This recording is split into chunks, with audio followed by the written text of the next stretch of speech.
Hello everyone and welcome to week 5 of English 200, 201, and 202.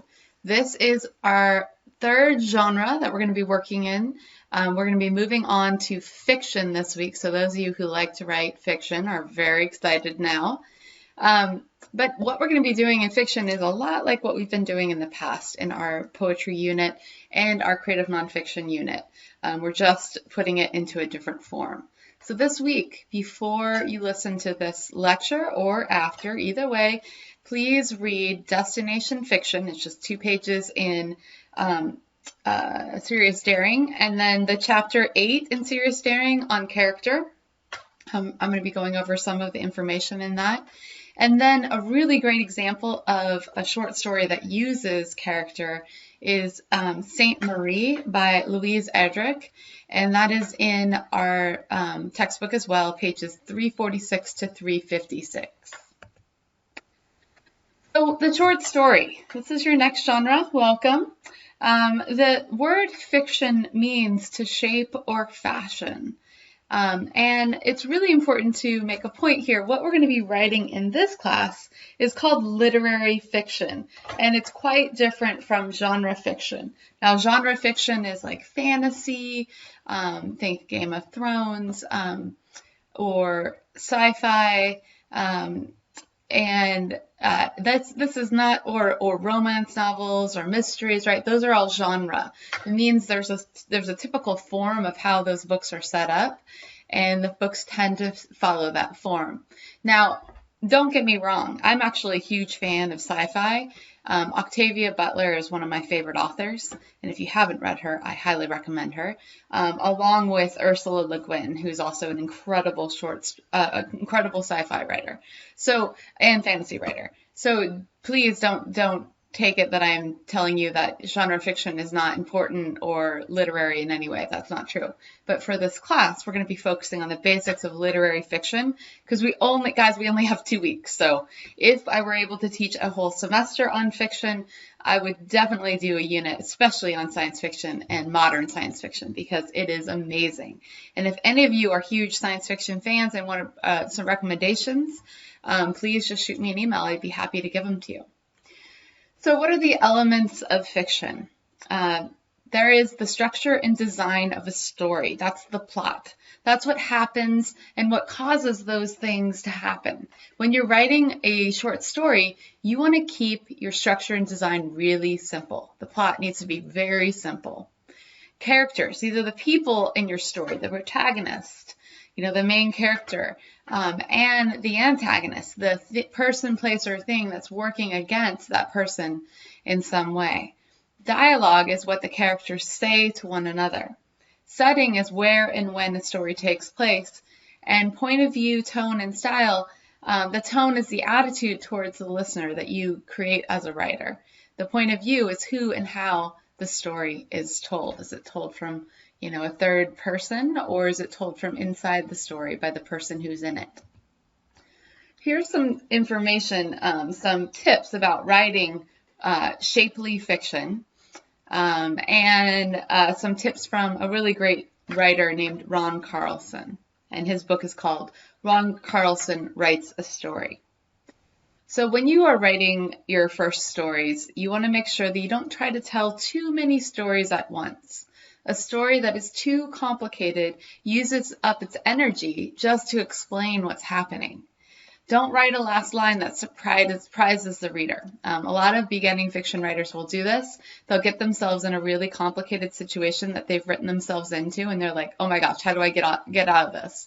And then they're like, and then I woke up from a dream. It was all a dream. Or, and then he died, right? So those aren't good ways to end it. If you've invested all this time in developing a character, take it to the end, really see it through. Don't write about things that you don't know about. Now, that doesn't mean that, you can't write about something in the 1860s, right? You just need to really do some research and read things that were happening in the 1860s so you have it's authentic when you're writing about it. Don't write a story whose main point is that it is told from some unexpected point of view. Don't trick the audience in any way. That's always a bad idea. Don't write stories that are simply idea-driven. You really want your story to be driven by the characters in it and the conflict those characters are in. And speaking of characters, don't overpopulate your stories with characters, because then you will spend all your time moving these characters around and not really developing a plot. Don't give your characters names that sound similar. Pat and cat, like don't have them rhyming. It's really distracting to the reader. Don't name them after traits. Don't identify your characters just by their eye color. And really, it's really important that you don't spend the first 2 pages of your story explaining your story. If you have to do that, maybe, because really you're only writing 2 to 4 page stories in this class, so it would be like the whole time you'd just be explaining it. We wouldn't really get a story. So don't outline or plan out your entire story too. Like when you're about to write, let the story take you where it intends to go. So don't be afraid to be in the back seat of the car and let the story kind of drive the car. Do write towards what you know. Like you don't have to write just about what you know. You don't have to write just about your own personal experiences, but have kind of an idea of what you're writing about. A writer goes into a story with a dream or vision. That is the North Star. And an understanding of craft. That is the footing and instinct and passion that is the driving force. So let yourself have these great ideas. Like, 5% of story is great ideas. The rest of it, just like in poetry and creative nonfiction, is craft, is this work that we're learning, this foundational work. If an idea matters to you, then it is worthy of your exploration. If you don't want to read the story, then don't write it, okay? Only write about things you feel you're passionate about writing it. Okay, here are the parts of a story. You've probably come across this before when you were learning about short stories. The beginning of the story is the exposition. And this usually happens in the first 1 to 2 paragraphs. And in a short story like we're writing, happens right away. It's a statement of the situation of the story. The main characters are introduced, especially the protagonist, and the setting is introduced. There's a conflict or crisis, and that's the main crisis of the story. And it usually involves complications and a main crisis action. It always involves the protagonist against some other force, something like the antagonist. It could be a person, it could be a place, it could be a thing, but usually it's person. Then from that conflict or crisis, there's a falling action. And that's what happens as a result of the crisis. Now, in many short stories, the ending is some sort of a resolution, how the story resolves. Usually in modern stories, though, there's less of a tying it up in the end. You kind of just let it hang there, and you don't have to say, and then this happened, and everybody lived happily ever after. Don't tie it up that way. Keep it a little bit loose at the end. So there's lots of different types of stories that you can write. There is the story as a journey, and that's like an insider encountering the other, or self versus the other. It must have some sort of a dynamic character, so a main character that learns and changes over time throughout the story. There can be a story as power struggle, and that's based on the conflict or crisis and resolution. It's protagonist versus antagonist, so where both the parties have equal force, and it can happen within the protagonist's mind. It doesn't have to be something that happens big in action. I have to open my door. All right, so when I say write what you know, fiction based on what you've already observed is also writing about what you know. So you've maybe observed someone else living a life. Fiction written from research about topics that interest you is also writing about what you know. My novella that I wrote was based in 1865 in a small town in western Pennsylvania called Pit Hole. When I was working at Clarion University, I was at I was in the special collections looking around, and I noticed that it was there was all these archives of the oil industry that actually began. The first oil in the U.S. was found there. So I found the story of Pit Hole, and I was like, well, who wouldn't want to write about a story, the story of a town called Pit Hole? So I researched it and spent, several weeks reading all of this information before I began writing about it, before I felt comfortable setting something in a time period that I hadn't lived in, right? But I totally did it because I was able to do enough research to make it real. And it's not the kind of research where you have to like cite your sources and stuff like that. Like, I don't want any MLA footnotes in your stories. I just trust that you're going to do your homework. You can also, your imagination, and that's where the majority of your stories are going to come from. But if your fiction is to live, something deeply immediate and human must be at its heart, no matter what you write about. Another important part of the short story is the setting. The setting is where and when a story takes place. And it's important for highlighting the characters and their conflicts. It's the place where everything plays out. What's really important, as it is in every single type of writing we've done this semester, is that you use specific detail. You don't just say a bird flew by. You say there was a small quail wobbling its head in the driveway. And give us sensory detail. Let the leaves do the talking. You let the wind and the leaves do the talking. Make us feel something by looking at the sky, okay? Give us feelings based on sensory detail. Setting can even be a character. Two of my favorite examples of this are Jack London's famous story To Build a Fire, set in 1908. Written in 1908, published in 1908, sorry, and Kate Chopin's The Storm. Very, very good stories. I highly recommend checking them out. And if you read these stories and tell me a little bit about it, you can get 5 points extra credit this week. You like these little Easter eggs that I put in here? It's just so that I know you guys are still there. I love teaching you guys in a classroom, but since I don't get that joy, then this will at least get me a couple of emails in my inbox that make me realize that you guys are still out there and listening. All right, let's move on to characters. Characters are really the heart of your story. You want to keep it real. And it's really okay and it's important for your characters to be imperfect, because think about it. Everyone you know who, think of your best friend, think of your mother, think of your brother, think of, anyone in your life. They are flawed. They have good and bad in them. Round characters are characters that are fully developed. You really know who they are. And flat characters just kind of do one thing in a story. They're not really, your protagonist should never be flat. Your protagonist should always show change over the course of the story. And he or she should exhibit some sort of desire that suggests complexity. It gives the reader little hints throughout the story. You want to let the reader know what this desire is early on. Don't just write characters as exact replicas of those you know, okay, or yourself. Very important not to. I'm going to probably teach you a word today called amalgamate. That means bringing disparate parts together in order to make a whole. So take different parts of people and kind of Frankenstein them together into one person. It's a good way to craft characters if you like using, people that you know in your life. Give your characters your sympathy, even if they aren't good people. For example, in Pit Hole, one of the main characters is the madam who runs the brothel.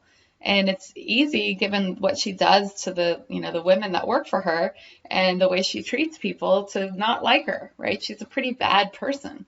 But in my story, I give her backstory, and there are reasons why she became who she was. And she does have a soft side. She does have, there is a way to emphasize with her, to feel empathy towards her for what brought her to her circumstances. And that's really important to know. Even if you don't write that as part of your story, you should write it for yourself so you understand it. Think about the name you give your characters. Not all characters in short stories need a name, but make sure that you don't choose like archaic names. That means really old names that people don't really use unless there's really a purpose behind it. Try to make the name not stand out is what's really important usually. Another thing that's really important in a short story is dialogue. It should be brief. And it should add to the reader's knowledge instead of, don't say everything that they say, right? Think about write down, just take a moment today and spend like most of the day noticing what people talk about. 99% of what people talk about is not worth writing down, right? We just kind of like blah, blah, blah, right? We talk a lot.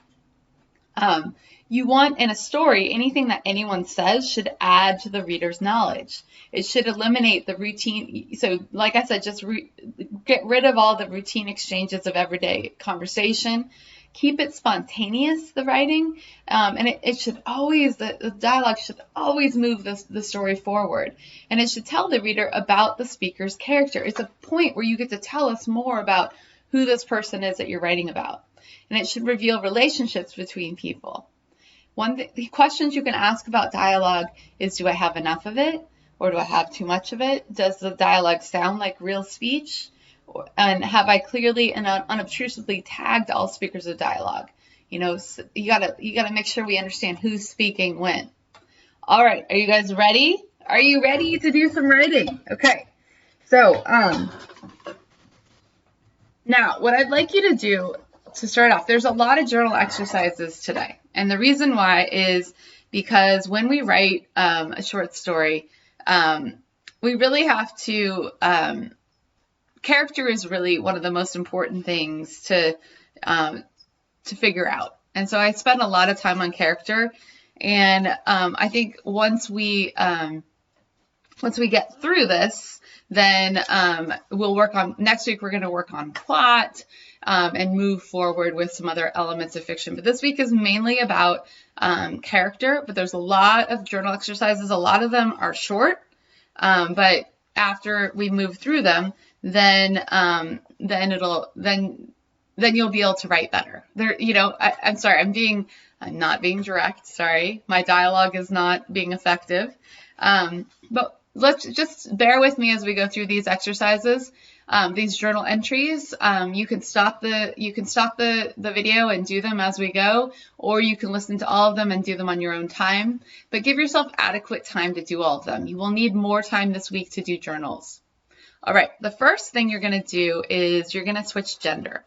You're going to write a paragraph you're going to write a whole page in the first person.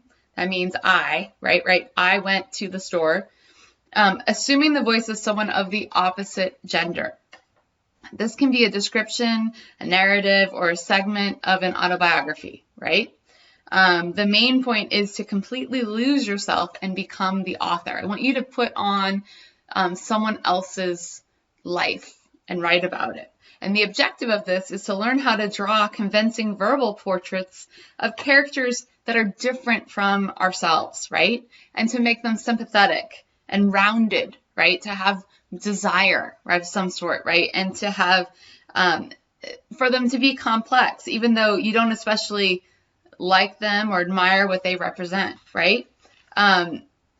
I want you to make this character, I don't want you to make this character someone really lovable either. I want you to make someone of the opposite gender who is not completely someone you would understand in real life, okay? So I'd like you to spend about, you've got to spend at least 15 minutes developing this because you've got to write a whole page, all right?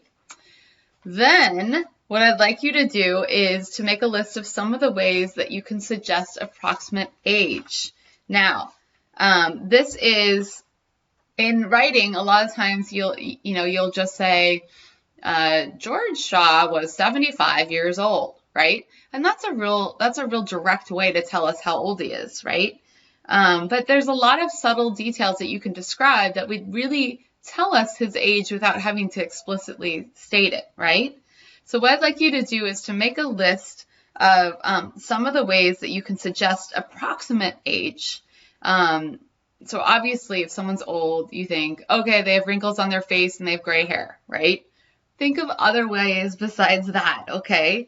I'd like you to think of the subtle ways that you know someone's age. And you should be able to list at least a dozen. So I want 12 examples. The reason why we're doing this is to make the best use of the powers of observation, right?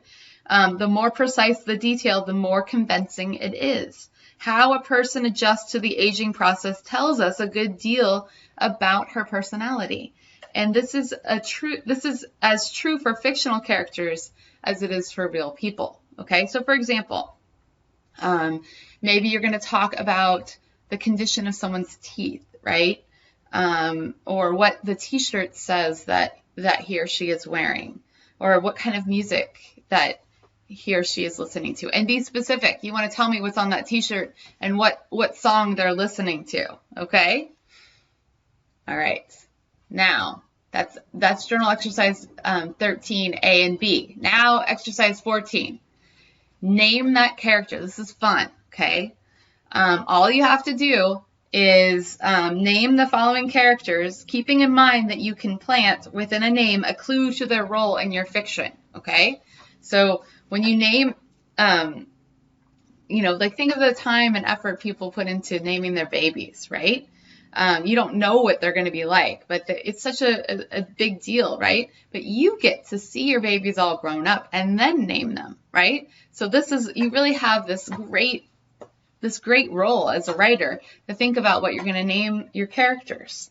So here's the list. I'd like you to think of names for a petty white-collar thief who robs his boss over several years.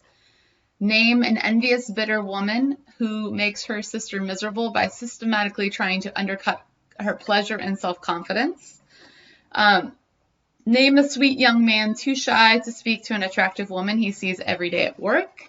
Name the owner of a fast food restaurant who comes on to his young female employees. And name a grandmother who just won the lottery.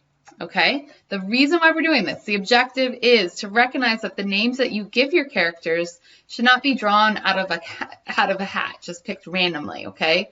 They should be carefully tested to see if they work. Sometimes you may want to choose an appropriate name. Like say you're talking about someone from someone in high society of British culture. You maybe name them Victoria, right? And once in a while, it's a good idea to choose a name that seems inappropriate, right? So say you're naming the child of migrant farm workers, and you name that child Bruce, right? There's always a reason behind that, right? In each case, you're sending a message to the reader about who the character is, where he came from, and where he is headed, right? A name can send a message as powerful as a title. So really think about your answers. You only have to name 5 people here. It's a very short exercise, but I want you to take your time and give me a reason for each one. So don't just write the name, write the reason why you chose that name. Okay, briefly, not a lot. Okay, all right, next. You are going to tell me what you know about your character, okay? I want you to begin, so you're going to dream up a character, not one of the characters you just read, picked names for. I want you to choose a character you might want to write about this week, okay? It doesn't have to be someone of the opposite sex. It can be anybody you want. But I want you to begin by brainstorming who your character is. You may not use this information in your story, right? You're going to put down a lot of information here. In fact, I want you to spend at least 15 minutes on this, but I want you to answer, and I want you to answer all of these questions and more if you can, okay? So what is your character's name? Remember, we just talked about how important that is. What is their nickname if they have one? What sex is he or she? What age is he or she? What is his or her education or status in society? What relationships are important to this person? What does your character look like exactly? Give me a really good description. What type of music does your character like? And don't just say classical, right? Give me artists, okay? What is your character's job exactly? Or is he or she unemployed? How does he or she get to work? Like, does he take the bus? Does she drive her old Honda Civic? What is his or her greatest dream and or biggest fear? What does your character want more than anything else in the world? What are his or her character flaws, the things wrong with him or her? What is his or her favorite foods? What bumper sticker would your character have on his or her car? And what type of car does he or she drive? What does the inside of that car look like? Is it messy? Is it clean? Okay? I want you to think about this. I want you to spend time answering all these questions. I promise it'll make you a better writer. All right. Now, another way to tell us, to reveal to us, and just to explain, the objective behind what we just did was to understand how much there is to know about a character that you've created, right? Of course, it's possible to write a successful story without about a character without knowing everything on this list that I've put here, right? On the other hand, though, beginning writers often they don't really know more than a character's age or gender. Usually, if someone is starting writing, they don't really think about more than that, right? And frequently, you guys will neglect an essential piece of information that would have greatly informed or shaped your story. So you needn't include all of these details in the story that you're going to be writing for this week. But the idea that you know all these answers is going to help you write a better character, okay? Good. Now, creating your character's background, place, and setting. Now, people say you are what you buy, own, eat, wear, collect, read, and create, right? And you are what you do for a living and how you live. If somebody broke into your home, right, into your apartment or your house, right, while you were away, chances are they could construct a pretty good profile of who you are, right? Someone walked into my house while I'm not here, it'd be pretty obvious, right, that I like to read because there's books everywhere, okay? You should be able to do exactly that for your character. You should be able to break into his or her house and be able to let the setting tell the story of who that person is, even if that person is not there, okay? So what I'd like you to do for today is I'd like you to, for journal number 16, I know a lot of journals this week, I'd like you to create a setting for one or more of the following characters listed below. And I want you to furnish it with their stuff, right? Don't put the character in the setting, but describe the setting. What does the place look like? I want you to, it can be any place, a house, a specific room in a house, an office, an outdoor space, you know, a prison cell, aerobics class, like whatever, you know, wherever you'd like it to be.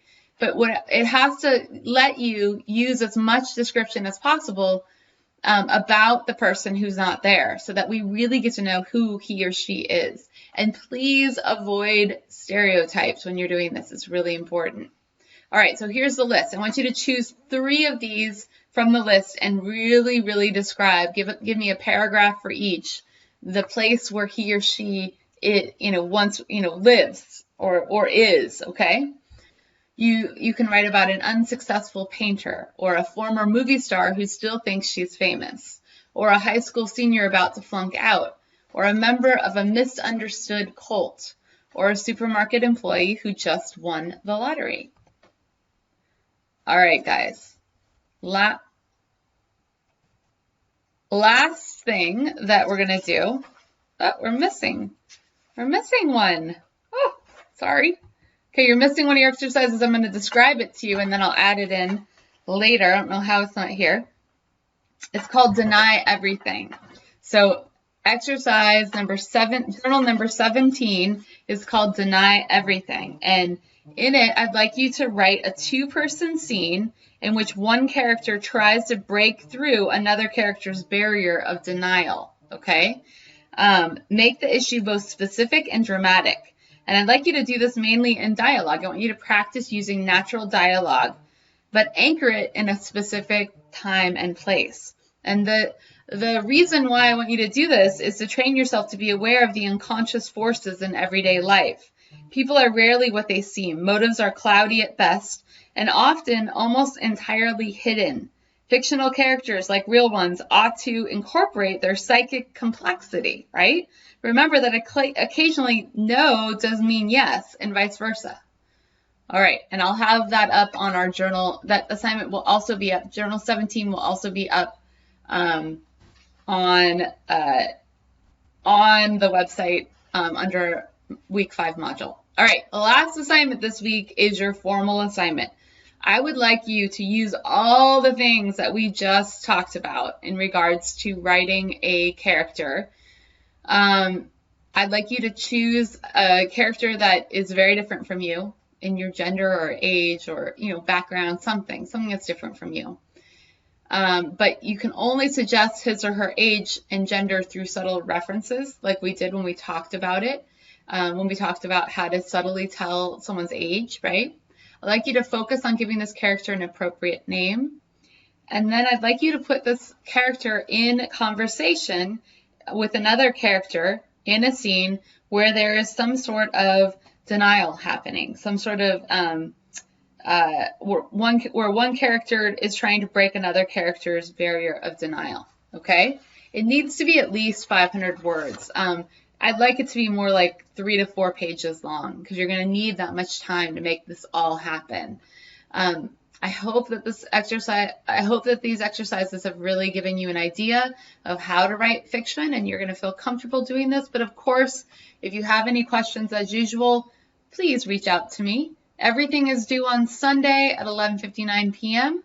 and I will see you online.